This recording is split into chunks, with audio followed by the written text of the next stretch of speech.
ധർമ്മസ്ഥല കൊലപാതക പരമ്പരയുമായി ബന്ധപ്പെട്ട് പ്രത്യേക അന്വേഷണ സംഘം മാർക്ക് ചെയ്ത 13 പോയിന്റുകളിൽ അവസാനത്തെ പോയിന്റിലാണ് ഇന്ന് പരിശോധന നടത്തുന്നത്. അതുകൊണ്ട് തന്നെ ഇന്നാണ് വലിയ തീരുമാനങ്ങൾ വരാനിരിക്കുന്നത്. എന്തും സംഭവിക്കാമെന്ന ഒരു സാഹചര്യത്തിലാണ് ധർമ്മസ്ഥലയിലെ കൊലപാതക പരമ്പരകളുടെ അന്വേഷണം ഇപ്പോൾ നിൽക്കുന്നത്. കാരണം അന്വേഷണ സംഘം ഇതുവരെ ഒരു വാർത്താ സമ്മേളനം പോലും നടത്തിയിട്ടില്ല. 8 ദിവസമായി നടന്ന പരിശോധനയിൽ 50 മുതൽ 60 വരെ അസ്ഥിപഞ്ജരങ്ങൾ ലഭിച്ചുവെന്നും എല്ലാം വളരെ പഴയതായതുകൊണ്ട് ഒരു പക്ഷേ 4 മുതൽ 9 മൃതദേഹാവശിഷ്ടങ്ങൾ വരെ അതിലുണ്ടാകും എന്നുമുള്ള വാർത്തകളാണ് പുറത്തു വരുന്നത്. ഇതുമായി ബന്ധപ്പെട്ട വിവരങ്ങൾ ഇതിലെ അന്വേഷണ സംഘങ്ങളെ പോലെ തന്നെ തൊഴിലാളികൾക്കും അഭിഭാഷകർക്കും മറ്റു പലർക്കും വ്യക്തമായി അറിയാം. എന്നാൽ SIT ഔദ്യോഗികമായി വിവരം നൽകാത്തത് കൊണ്ട് അതൊരു വാർത്തയായി നൽകാൻ ആർക്കും കഴിയുന്നില്ല. അതുകൊണ്ട് തന്നെ ഇന്ന് ആ 13ാം പോയിന്റിലെ പരിശോധന അവസാനിക്കുന്നതോടെ SIT മേധാവികൾ മാധ്യമങ്ങളെ കാണും, കാര്യങ്ങൾ വെളിപ്പെടുത്തും എന്നുറപ്പിക്കുകയാണ്. അതൊരു പക്ഷെ നാളെയാകാനും സാധ്യതയുണ്ട്, ഇന്ന് ഏറെ വൈകിയാൽ. എല്ലാ തെളിവുകളും അന്വേഷണ സംഘം ശേഖരിക്കുന്നുണ്ടെന്നും തെളിവുകൾ ഓരോന്നോരോന്നായി പുറത്തുവിട്ടാൽ അത് അന്വേഷണത്തെ ബാധിക്കുമെന്നാണ് ആദ്യം തന്നെ SIT സംഘം അറിയിച്ചത്. അത് നല്ല കാര്യമെന്ന് സമരസമിതിയും നാട്ടുകാരുമെല്ലാം സമ്മതിച്ചതാണ്. പക്ഷേ എങ്കിലും ഇപ്പോൾ അതിൽ വലിയ ആശങ്ക ഏറുകയാണ്. കാരണം അസ്ഥികൾ കിട്ടിക്കൊണ്ടേയിരിക്കുന്നു. എല്ലാം പാക്ക് ചെയ്ത് പുറത്തേക്ക്, അതായത് ഫോറൻസിക്കിന് അയച്ചുകൊണ്ടിരിക്കുന്നു. അത് ആ കുഴിയിൽ തന്നെ പിറ്റേ ദിവസം പരിശോധന നടത്തുന്നു. പക്ഷേ ഒരു റിസൾട്ടും തെളിവും പുറത്ത് പറയുന്നില്ല എന്നുള്ളതാണ്. ഇത് അട്ടിമറിക്കപ്പെടാനുള്ളതാണോ എന്നുള്ളൊരു ഭയം ജനങ്ങൾക്ക് വന്നിരിക്കുന്നു.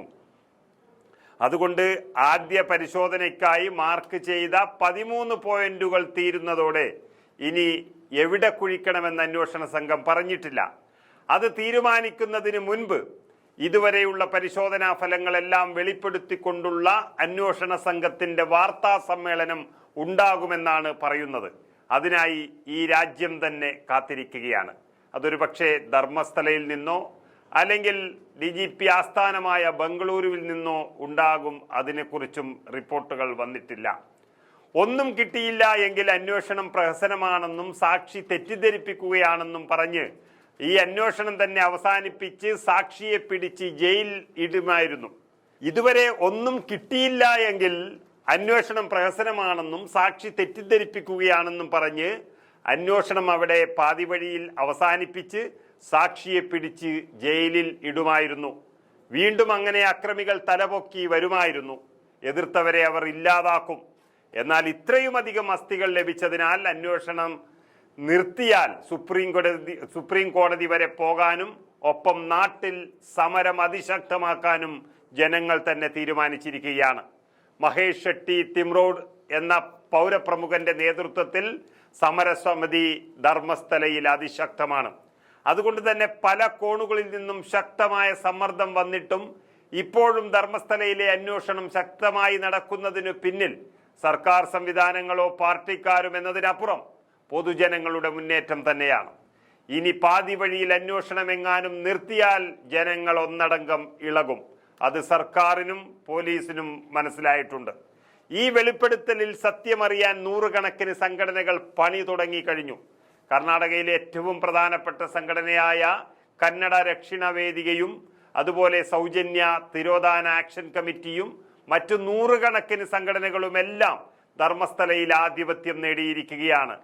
എത്ര വേണമെങ്കിലും സഹായം തരാമെന്ന് അഭ്യർത്ഥിച്ചുകൊണ്ട് ഹൈക്കോടതിയിലെയും സുപ്രീം കോടതിയിലെയും പ്രമുഖരായ അഭിഭാഷകരും ഇവർക്ക് പിന്നിലുണ്ട് എന്നുള്ളതാണ് അറിയുന്നത്. രാജ്യവ്യാപകമായ നല്ല അഭിഭാഷകരുടെയും അതുപോലെ പൊതുപ്രവർത്തകരുടെയും പിന്തുണ ദിവസം തോറും വളരെയധികം വർദ്ധിച്ചുകൊണ്ടിരിക്കുകയാണ് സമരസമിതിക്ക് വേണ്ടി. സംശയത്തിന്റെ മുൾമുനയിൽ നിൽക്കുന്ന ധർമ്മസ്ഥലയിലെ അധികാരികളും പോലീസ് ഉദ്യോഗസ്ഥരുമെല്ലാം നാടുവിടേണ്ട ഒരവസ്ഥയിലായിരിക്കുന്നു എന്നാണ് വാർത്തകൾ പുറത്തു വരുന്നത്. അപ്പോൾ എന്ത് വില കൊടുത്തും ഈ കേസിനെ അല്ലെങ്കിൽ അന്വേഷണത്തെ അട്ടിമറിക്കാൻ ഇതിന് പിന്നിലെ പ്രമുഖർ നോക്കും എന്നുറപ്പാണ്. അതുകൊണ്ട് ഇന്നത്തെ അന്വേഷണ സംഘത്തിന്റെ വാർത്താ സമ്മേളനം അനുസരിച്ചായിരിക്കും ഇനി മുന്നോട്ടുള്ള പോക്ക് എന്നുള്ളത് കൊണ്ട് എല്ലാ കണ്ണുകളും ധർമ്മസ്ഥലയിലേക്ക് തന്നെ നോക്കിയിരിക്കുകയാണ്. എന്നാൽ അന്വേഷണ സംഘത്തിന്റെ ചില നീക്കങ്ങൾ കാണുമ്പോൾ മുന്നോട്ട് പോകാൻ തന്നെയാണ് അവരുടെ തീരുമാനം. കാരണം സാക്ഷിയായ ഭീമൻ പറയുന്നതിനനുസരിച്ച് ഊണും ഉറക്കവുമില്ലാതെ എവിടെ പോയി വേണമെങ്കിലും പരിശോധിക്കാമെന്ന നിലപാടിലാണ് അന്വേഷണ സംഘമുള്ളത്. അതുപോലെ തന്നെ കഴിഞ്ഞ ദിവസം പരാതികൾ കൂടുതൽ വരുന്ന സാഹചര്യത്തിൽ 2 ഹെൽപ്പ് ഡെസ്കുകൾ, അതിൻ്റെ ഓഫീസുകൾ തുടങ്ങിയിരിക്കുകയാണ് പോലീസ്. അതിലൊന്ന് ധർമ്മസ്ഥല ഉൾപ്പെടുന്ന ബെൽത്തങ്ങാടിയിൽ തന്നെയാണ്. മറ്റൊന്ന് ദക്ഷിണ കന്നഡ ജില്ലയുടെ ആസ്ഥാനമായ മംഗലാപുരത്താണ്. പല കാരണങ്ങൾ കൊണ്ട് ധർമ്മസ്ഥലയിൽ പോകാൻ കഴിയാത്തവർക്ക് വേണ്ടിയാണ് എത്തിച്ചേരാൻ ഏറ്റവും എളുപ്പമായ മംഗലാപുരം നഗരത്തിൽ ഹെൽപ്പ് ഡെസ്ക് പോലീസ് തുടങ്ങിയത്. അന്വേഷണം നിർത്താൻ ഉദ്ദേശമെങ്കിൽ ഇതൊന്നും അവർ തുടങ്ങില്ലായിരുന്നു. അങ്ങനെ സത്യമറിയാനുള്ള ജനങ്ങളുടെ മുന്നേറ്റത്തിൽ പിന്തുണയുമായി അന്വേഷണ സംഘവും നിലയുറപ്പിച്ചതോടെ ധർമ്മസ്ഥലയിലെ മണ്ണിനടിയിൽ മൂടിയ സത്യങ്ങൾ വരും നാളുകളിൽ പുറത്തു വരുമെന്ന് ഉറപ്പിച്ചിരിക്കുന്നു.